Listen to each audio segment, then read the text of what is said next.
안녕하십니까. 산부인과 전문의 의학박사 박혜성입니다. 폐경기가 되면 여러 가지 증상이 생깁니다.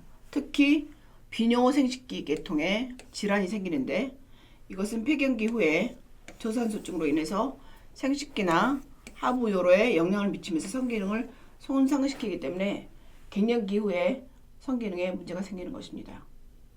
폐경기가 되면 비뇨 생식기 증후군, 제니토 유리너리 신드롬 오브 메노포즈라고 하는데, 이게 생기는데 그 이유를 궁금해하는 여성분들이 많습니다. 그 이유가 요도나 방광, 이런 자궁이나 질이 모두 에스트로겐 수용체 밀도가 높은데, 이게 그 비뇨 생식기 부비동이라고, 우리 태생기 때 이 부위가 방광이나 요도나 자궁으로 발생하기 때문에 여기 에스트로겐의 영향을 받기 때문입니다. 그래서 이제 폐경이 되면 에스트로겐이 떨어지잖아요. 그러면서 빈뇨도 생기고 절방뇨, 배뇨장애, 성관계만 하면 자꾸 방광염이 생기고, 이렇게 방광을 자극하는 증상을 호소하게 됩니다. 그래서 실은 잦은 방광염이 생기는데 염증 치료만 하고 이 갱년기 돼서 연결을 못 시키는 경우가 많습니다. 그래서 갱년기 이후에 성관계 후에 방광염이 생긴다. 그러면 산부인과에 와서 이 에스트로겐을 보충해 주어야 합니다. 그 이유가 제니토 유리너리 신드롬이 발생학적으로 같은 곳에서 발생되기 때문입니다. 그런데 이제 이런 비뇨 생식기의 폐경 관련 변화는 보통 이제 혈관 활동 증상이 뭐냐면 얼굴이 화끈거리고 식은땀 나고 잠이 잘 안 오고 우울하고 이런 것들인데, 이런 것들이 시간이 가면서 줄거든요. 증상이 한 3년 5년 이렇게 버티면 좋아지는데, 이 비뇨 생식계 계통은 폐경 후에 계속 더 심해지면 심해졌지 줄어들지가 않습니다. 그래서 어떻게든 해결해야 되는 거죠. 그래서 이제 초기에 이런 진단을 위해서 여러 가지 검사를 합니다. 뭐 자궁 경부암 검사도 하고, 질이 어떤지 세포도 보고, 염증이 있는지도 보고, 그리고 질이 점막이 투명해지면서 민질민질해갖고 질벽이 주름이 없어지기도 하고, 그 다음에 소음순이나 대음순이 협착되기도 하고, 이런 증상이 생깁니다. 이렇게 에스트로겐이 떨어진 갱년기 때는 비뇨생식기의 해부학에 그리고 생리학의 변화를 일으키는데, 이럴 때 상피세포가 적어지면서 질벽이 얇아지고 방광벽도 얇아지고 콜라겐이 떨어지고 하이알린이 감소하고 엘라스틴도 감소하기 때문에 탄력성이 떨어지고 평활근의 세포의 모양과 기능이 변화가 오고 혈관의 수가 감소하고 질의 주름도 탄력도 다 손실이 돼서 질이 좁아지고 그리고 짧아집니다. 이게 나이가 드는 증상이죠. 질의 상피는 더 얇아지고 더 약해져서 성생활을 하면 마찰에서 출혈이 생기고 상처가 생기고, 그리고 대음순에서는 지방이 빠져서 밋밋해지거나 푹 꺼지게 되죠. 그리고 대음순이 붓기도 하고 음액부피나 요도가 줄어들기도 합니다. 질의 폐하는 약산성인데 알칼리성이 되면서 질의 미생물이 변화가 돼서 염증이 생기기가 쉽고, 그래서 성관계만 하면 방광염이 생긴다고 합니다. 이게 다 에스트로겐하고 관계가 되죠. 그리고 질의 혈류량이 감소하면서 질의 분비물이 감소하고 질이나 외음부가 건조하게 되고 굉장히 화끈거리고 따갑고 물이 부족해지고, 그래서 불편하고 통증이 있고, 결국 이 총체적인 것들이 모두 성기능 감소하고 연결이 되어 있습니다. 폐경기가 되면 비뇨 생식기에 이상이 생기는 것을 GSM이라고 하는데, GSM 중에서 특히 외음부하고 질이 위축되는 것을 불보베지널 아트로피라고 합니다. 우리가 한국말로는 질건조증, 질위축증, 위축성 질염, 이런 게 다 VBA죠. 그래서 여기는 생식기나 비뇨기에 빈뇨, 야간뇨, 방광염이 있다고 하면 그 중에서 특히 외음하고 질 위축증만 따로 이제 VBA라고 하는데, 이렇게 이제 GSM의 유병률 아직까지 알려져 있지 않았고, 대부분의 여성은 그래서 치료를 받지 않았고, 그리고 2025년까지 GSM 가진 여성이 아마도 50세 이상이 한 11억 명에 이를 것이라고 지적을 합니다. 굉장히 이제 많은 여성이 갱년기를 겪고 GSM 증상을 갖게 되겠죠. 그리고 이제 비바 연구에 의하면 VBA의 80%는 이게 자신의 삶에 부정적인 영향을 미쳤고 75%는 성생활에 영향을 미쳤고 이게 68%는 성생활을 그래서 안 하게 됐고 그리고 33%는 결혼이나 재혼이나 이런데 남녀 성관계에 부정적인 영향을 미쳤고 그리고 26%는 성적 자존감에 부정적인 영향을 미쳤다고 보고를 하고 있습니다. 그래서 VBA를 치료해야겠죠. 그래서 이제 증상이 있는 질 위축증의 치료에 대해서 많은 과학자들이나 의학자들이 연구를 했습니다. 가장 흔한 치료는 호르몬이 안 들어있는 윤활제나 보습제, 크림 같은 거겠죠. 그 외에 이제 에스트로겐 부족 증상이기 때문에 증상이 있는 여성의 치료의 표준이 에스트로겐입니다. 그리고 심하거나 그럴 때 윤활제, 보습제 반응하지 않을 때 이럴 때 사용할 수 있고 질에 사용하거나 혹은 전신요법으로 이건 이제 질크림이나 질정이고 이거는 먹는 약이죠. 투여할 수 있고 VBA가 유일한 갱년기 증상인 경우는 저용량의 질 에스트로겐을 선호합니다. 다른 증상은 없고 질 위축증만 있다 그러면 질에다 넣는 걸 사용하는 거죠. 최근에 이제 오스펜펜이라고 썸이라고 하는데 이거를 할 때 60mg 썼을 때 효과적이라고 보고를 하고 있고 이제 다음에 할 수 있는 게 시오트레이저죠. 질 윤활제랑 보습제를 알아보면 일단은 미국 선비과 의사회에서 비에스트로겐 에스트로겐을 싫어하는 사람이 굉장히 많거든요. 그리고 쓸 수 없는 사람들이 수선이나 실리콘 기반의 질 윤활제나 보습제를 썼을 때 호르몬 치료를 사용하지 않는 여성에게 특히 도움이 됐다. 이라고 윤활제는 성교 중에 질건조증하고 마찰, 성교통을 완화하는 데 사용할 수 있고 성교하기 전에 질환에 도포할 수 있습니다. 보습제는 수분을 가두어서 질건조를 장기적으로 완화하기 위한 건데 폐하의 균형을 주고 탄력을 회복하고 질의 가려움증, 자극, 성교통을 감소시킬 수 있습니다. 이런 윤활제나 보습제를 선택할 때는 되도록이면 삼투압이나 폐하가 최적으로 균형을 이루고 생리학적으로 가장 자연적인 질 분비를 말하고 가장 유사한 제품을 선택하는 것이 좋겠습니다. 이런 제품들은 굉장히 많이 나와 있죠. 에스트로겐은 갱년기 이제 호르몬제인데 폐경하고 관계된 위축성 질 증상을 효과적으로 완화시킬 수 있고 전신적으로 쓰거나 국소적으로 쓸 수 있습니다. GSM만 있는 게 아니라 혈관 운동 증상이라든가 골다공증 이런 데 보호할 수 있고 국소적으로는 질 위축이 있을 때 사용할 수 있습니다. 보통 에스트로겐 사용의 원칙은 가장 저용량으로 가장 효과적인 용량을 쓰는 거고 이게 이제 질의 폐하를 낮추고 질의 유산균수를 증가시키고 질이나 요도의 세포학적 결과를 개선하고 빈번한 요로 감염을 예방하고 있습니다. 질에다 쓸 수 있는 거죠. 그래서 우리나라에서 쓴 거는 오베스틴이라고 하는 질적이 있습니다. 그리고 질 에스트로겐, 질에 넣는 에스트로겐이 VBA와 관계된 것을 효과적으로 완화도 하고 절박뇨, 빈뇨, 스트레스, 요실금, 그다음 재발성 요로 감염에도 이런 걸 쓸 수 있는 거죠. 방광에 관계되는데 웬 에스트로겐 질정이야 이렇게 생각하지만 이게 에스트로겐을 보충하기 때문에 가능합니다. 그리고 질 에스트로겐을 지속적으로 사용했을 경우 자국 내막에 대해서 자국 내막암을 증가시키지 않을까 그리고 혈정의 에스트라다이올을 증가시키지 않을까 이런 걱정을 하기 때문에 유방암 환자들한테는 아직 사용하고 있지 않고 자국 내막이 두껍거나 자국 내막암이 의심되는 사람한테는 사용할 수 없습니다. 오스펜펜은 우리나라에서는 아직 사용하고 있지 않은데 중증 성교통을 치료하기 위해서 미국 FDA에서 승인을 한 제품이고요. 선택적으로 에스트로겐 수용 처리를 조절할 수 있는 약입니다.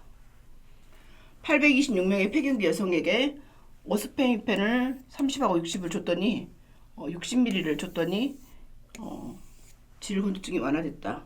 더 효과적이라고 보고를 하고 있고 부작용으로는 안면 홍조 그리고 근육경련, 과단, 발환이 있습니다.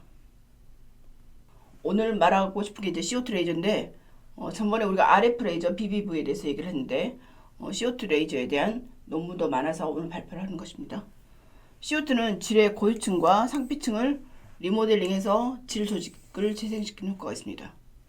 이 고유층에는 콜라겐하고 탄성 섬유가 있는데 거기를 증가시키고 혈관을 많이 만들어서 리모델링 시켜서 질을 재생시키는 효과가 있고, 상피층은 표면의 박리 특성을 가져서 글라이코겐이 풍부한 상피세포를 재생하는 역할을 합니다. 그래서 CO2는 질 조직의 재생 효과가 있는데 폐경기에 위축성 증상이 있거나 주관적이고 객관적인 그 결과로 평가를 했을 때 효과가 있다고 보고를 하고 있고, 재생 효과와 위축 증상의 개선 때문에 CO2를 레이저를 받았을 경우 성기능에 좋아졌다는 보고를 하고 있습니다. 이 논문은 CO2 레이저랑 질 위축, 성기능, 성교통, 폐경기, 비뇨생식기 증후군으로 서치를 해서 데이터를 검색을 해서 쓰게 된 논문인데, 이 GSM이 폐경기 후에 성기능에 영향을 미치기 때문에 이 CO2 레이저가 폐경기 후에 질 위축에 어떤 효과가 있는지 본 거였고, 조사를 했더니 재생 효과가 있다는 보고를 하고 있습니다. 이제 성교통에 대한 그 평가를 바스 스케일로 10점 만점으로 해서 평가를 했고, 시술 전, 시술 중간, 시술 후 이렇게 평가를 했습니다. 그래서 여성 성기능 지수는 설문지를 사용해서 보고를 했습니다. 2017년에 섹슈얼 메디신 리뷰에서 발표를 했는데 총 273명의 여성을 상대로 이제 똑같은 프로토콜로 치료를 했습니다. 그래서 치료가 끝났을 때 성교통이 굉장히 좋아졌고, 성기능에 대해서 개선이 되었고, 그리고 성기능 지수 점수가 좋아졌고, 그리고 GSM에 대해서 영향을 받는 폐경기 여성의 성기능을 향상시켰다고 결론을 내리고 있습니다. CO2 레이저에 대한 이론적인 배경을 보면 1916년도에 아인슈타인이 레이저에 대해서 얘기를 했는데, 그 레이저가 방사선의 유도 방출에 의한 빛 증폭으로 치료를 하는 것이 레이저라고 얘기를 했는데, 특히 CO2는 1600 나노미터의 파장으로 그 부분으로 이제 치료를 하는 거고, 연속으로 쏘거나 분할해서 쏘는 게 있는데, 여기서 하는 것은 프랙셔널 CO2, 그러니까 쐈다가 좀 쉬었다 쐈다 쐈다 이렇게 분할로 했을 경우 과열로 인한 조직 손상을 방지하는 효과가 있어서 프랙셔널 CO2로 조사를 했습니다. 보통 이 레이저의 기능은 베이퍼라이제이션, 어블레이전, 코아귤레이션, 이게 이제 콜라겐 슈링키지를 시키거나 콜라겐 네오제네시스, 그리고 리모델링. 그러니까 콜라겐을 다시 합성하고 리모델링하고 재생하는 효과가 있다는 것을 이제 우리 피부에 그리고 질에 사용할 수 있습니다. 이런 레이저로 생성된 열이 콜라겐 섬유의 수축을 시켜서 피부를 조이게 하는 역할로 주로 이제 그 안티에이징 피부에 사용할 수 있고, 세포 내 수분의 증발이나 절개를 해서 다시 이 리모델링을 하는데 역할을 하고 있습니다. 이 상처 치유 단계가 콜라겐을 분해하는 이 콜라겐아전에 의해서 시작이 되고, 이 콜라겐 재생은 보통 6개월 이상 지속되고 있습니다. 최초의 그 기능성 레이저는 피부과에서 1963년도에 쓰면서 그 다음에 이제 다른 여러 의료 분야에서 사용하게 되었죠. 2003년도에 이 미세 절개를 통해서 조직 재생을 했고, 이 열 효과를 통해서 세포 대사의 변화를 유도하는 효과를 나타냅니다. 특히 이제 열로 충격을 주는데 CO2나 RF나 다 뜨겁거든요. 이 열이 히트 쇼크 프로테인이라고 하는 단백질을 만들어요. 이런 히트 쇼크 프로테인은 새로운 세포의 기질이나 새로운 콜라겐, 새로운 일라스틱 티슈 이런 거를 만들어서 파이브로블라스트가 되도록 해서 섬유 세포를 활성화시키고, 이 성장 인자를 변형시키는 작용을 자극해서 조직을 재형성시키는데 보통 한 30일 정도 걸립니다. 그래서 이 히트 쇼크 프로테인이 있어야 되는데 그러기 위해서는 어느 정도 열이 필요한 거죠. 펀메드나 스코퍼스나 웹 오브 사이언스 데이터베이스에서 이제 CO2 레이저, 질 위축, 성교통, 성기능, GSM 이런 용어로 검색해서 2010년부터 2016년까지 기록을 검색했습니다. 그리고 CO2 레이저로 GSM에 이체적으로 생기는 VVA의 치료를 설명하는 그 보고서를 확인했고, 주관적인 평가는 바스 스케일을 사용했고, 성기능에 대한 인식 보고는 리커트 척도로 평가를 했고, PC로 설문지를 사용했고, 성욕, 각성, 윤활, 오르가슴, 성적 만족, 통증을 평가를 했습니다. 이 연구에 사용된 레이저는 스마트사이트, 데카, 플로렌스를 사용했는데 지금 그 후에 CO2 레이저가 굉장히 많이 만들어졌죠. 그래서 이제 GSM 증상이 좋아지는지 어쩐지를 주로 봤고 폐경 후 처음 10년 그다음에 호르몬 대체법을 받은 적이 있는 여성한테 3개월 동안 한 달에 한 번씩 그리고 마지막 레이저 시술한 다음에 한 달 후 평가를 했습니다. 그러니까 레이저 시술 한 달 받고 한 달 후에 평가를 한 거죠. 그래서 총 12주가 걸렸습니다. 시술할 때 진통제나 마취제를 사용하지 않았고 질곤두증과 성교통은 레이저 시작 전후로 바스 스케일로 평가를 했고 그다음에 했을 때 아주 좋아졌죠. 통증이. 그리고 합병증은 보고되지 않았습니다. 결론을 보면 우먼 건강 이니셔티브 데이터를 보면 갱년기에 질곤두증이나 가려움증, 질분비물, 편요장애가 있는데 이 GSM은 자발적으로 완화되지 않았고 호르몬요법을 쓰다가 중단될 때 다시 재발했고 그래서 2014년 9월달에 FDA에서 이런 CO2 레이저를 승인을 해줬습니다. 어디다 승인을 해줬냐면 피부 미용, 그 다음에 족부, 이비인후과, 산부인과, 신경외과, 정형외과, 일반 흉부 수술, 그리고 치과, 구강 수술, 비뇨생식기 포함한 의료 전문 분야에 이 CO2 레이저를 승인을 해줬습니다. 그럴 때 FDA에서는 인시전, 익시전, 어블레이션, 베이퍼라이제이션, 코아귤레이션 이런 단어를 쓸 수 있도록 해줬고 2016년 5월달에 산부인과 학회에서는 산부인과 의사와 환자에게 레이저 시술이 VVA 치료를 위해서 FDA에 승인받았다고 보고를 하고 있습니다. 2014년도에 살바토레가 주로 VVA 가진 폐경기 여성에서 CO2 레이저 효과를 처음으로 입증하는 논문을 썼고요.